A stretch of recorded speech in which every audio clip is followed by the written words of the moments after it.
दादाजी कोई कहानी सुनाइए ना। अच्छा ठीक है छोरो। तन्ने आज कहानी सुनाता हूँ अपने पड़ दादा की, जो जंगल में रहते थे, शिकार करते थे और अपनी झुंड की रक्षा करते थे। लेकिन दादाजी, अगर हमारे पूर्वज जंगल में रहते थे तो हम सब शहर में क्यों रह रहे हैं? छोरो, ये तो मन में ना पता, लगता है राहुल भाई से ही पूछना पड़ेगा। डोंट वरी बॉयज, वीडियो देखते जाओ, सब पता चल जाएगा। तो हमारी कहानी की शुरुआत होती है 30,000 to 40,000 साल पहले, जब भेड़ियों को ह्यूमंस ने डोमेस्टिकेट करना शुरू किया था। इसी टाइम पीरियड के बीच में इवोल्यूशन हुआ डॉग्स का। लेकिन राहुल भाई, भेड़िए और कुत्ते दोनों तो एक जैसे ही दिखता है ना, तो दोनों में डिफरेंस क्या है? भेड़िए और कुत्ते दिखने में जरूर एक जैसे होते हैं, लेकिन दोनों में काफी फर्क होता है। जैसे कि डॉग्स आर डोमेस्टिकेटेड, मतलब डॉग्स ह्यूमन के साथ रहते हैं और उन पे बहुत हद तक डिपेंडेंट होते हैं। Dogs are less fearful and more playful with humans.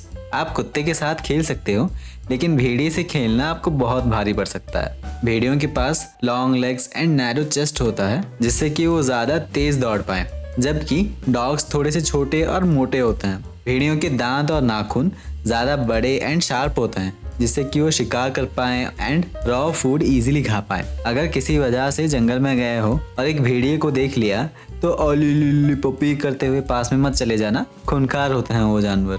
तो आगे बढ़ते हैं अपनी कहानी में। करीब 30,000 ईयर्स पहले अर्ली ह्यूमंस ने अपने सेटलमेंट्स या फिर बस्ती बनाकर रहना शुरू कर दिया था। ये लोग अपने खाने के इंतजाम करने के लिए शिकार किया करते थे। इस समय तक इंसान पत्थर घिसकर आग निकालना भी जान गए थे।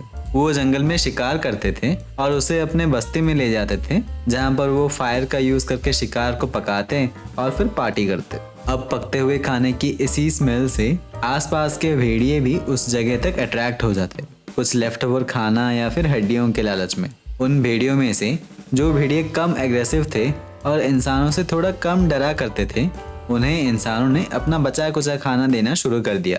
जैसे जैसे वक्त बीतता गया, भेड़िए ह्यूमन बस्ती के आसपास ही रहने लगे, थोड़े बहुत खाने की लालच में। अब इन्हीं भेड़ियों के डर से उस एरिया में कोई वाइल्ड एनिमल अटैक नहीं करता था। ये भेड़िए अपने छोटे पपीज के साथ साथ ह्यूमंस का भी प्रोटेक्शन करते थे और इसके बदले इंसान उन्हें थोड़ा बहुत खाना दे देते। इससे दोनों का फायदा होता, भेड़ियों को खाना मिल जाता और इंसानों को प्रोटेक्शन। धीरे धीरे इनमें से जो लेस एग्रेसिव थे, वो भेड़िए इंसान के और करीब आते गए। इंसानों ने भी उन्हें प्यार करना और खाना देना शुरू कर दिया था, जिसकी वजह से इन भेड़ियों के सर्वाइवल के चांसेस ज्यादा बढ़ गए। अब इन्हीं लेस एग्रेसिव भेड़ियों के बच्चों में भी सिमिलर क्वालिटीज देखने मिली। विद टाइम ये भेड़िए खाने के लिए इंसानों पर और ज्यादा डिपेंडेंट होते गए और शिकार करना कम कर दिया, जिसकी वजह से ओवर द जनरेशंस भेड़ियों में फिजिकल चेंजेस देखने मिले, जैसे कि हाइट का कम होना, फर का कलर बहुत लाइट हो जाना, ईयर या फिर टेल में फोल्ड देखने मिलना। They started to look more and more like dogs. This continued for thousands of years, and by 16,000 years ago, इन जानवरों का बिहेवियर एंड अपीयरेंस डॉग से ज्यादा सिमिलर होने लगा। टाइम के साथ साथ इंसानों ने भी खेती करना शुरू किया और डॉग्स को इंसान उनके खेती किए गए खाने भी खिलाया करते थे।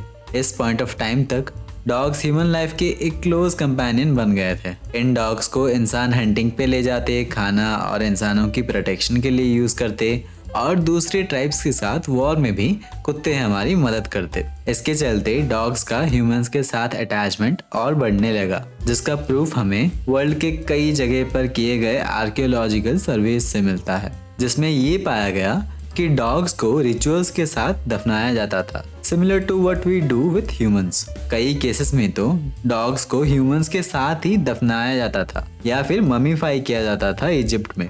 This shows the deep bond that humans had with their dogs. Fast forward to some more years, and कुछ महान आत्माओं के मन में ये सवाल आया कि क्यों ना एक ऐसा डॉग बनाया जाए जो हंटिंग में हमारी मदद करे।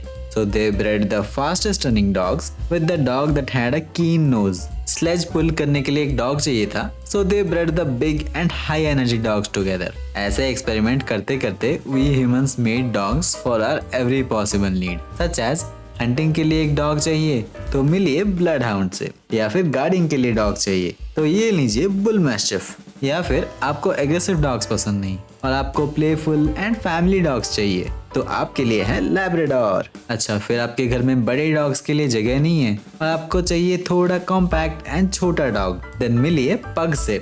जैसे जैसे टाइम बीतता गया हम नए नए ब्रीड्स इन्वेंट करते गए विद डिस्टिंक्ट फीचर्स, लेकिन उन्हीं डिस्टिंक्ट फीचर्स को मेंटेन रखने के लिए ज़रूरी था कि हम सिमिलर डॉग्स को एक साथ ब्रीड करें। इसकी वजह से बहुत सारे केसेस में ये डॉग्स में इनब्रीडिंग देखने मिलती है। इसको कुछ ऐसे समझ सकते हो कि अगर एक जर्मन शेपर्ड आपको प्रोड्यूस करना है तो 2 जर्मन शेपर्ड के बीच में ब्रीडिंग करानी ज़रूरी है, लेकिन अगर उसमें दोनों डॉग्स सेम फैमिली से हो तो इसको इनब्रीडिंग बोला जाता है, जिसकी वजह से डॉग्स में बहुत सारे प्रॉब्लम्स देखने मिलते हैं, जैसे कि skin problems, obesity, separation anxiety etcetera. Separation anxiety मतलब अपने ओनर से ज़्यादा समय तक दूर रहने पे डॉग्स में एंजाइटी, स्ट्रेस ये सब बढ़ने लगता है, which is very bad for their health. But in problems के बावजूद भी डॉग्स हमारे बेस्ट फ्रेंड्स हैं, who stay by our side no matter what we are going through.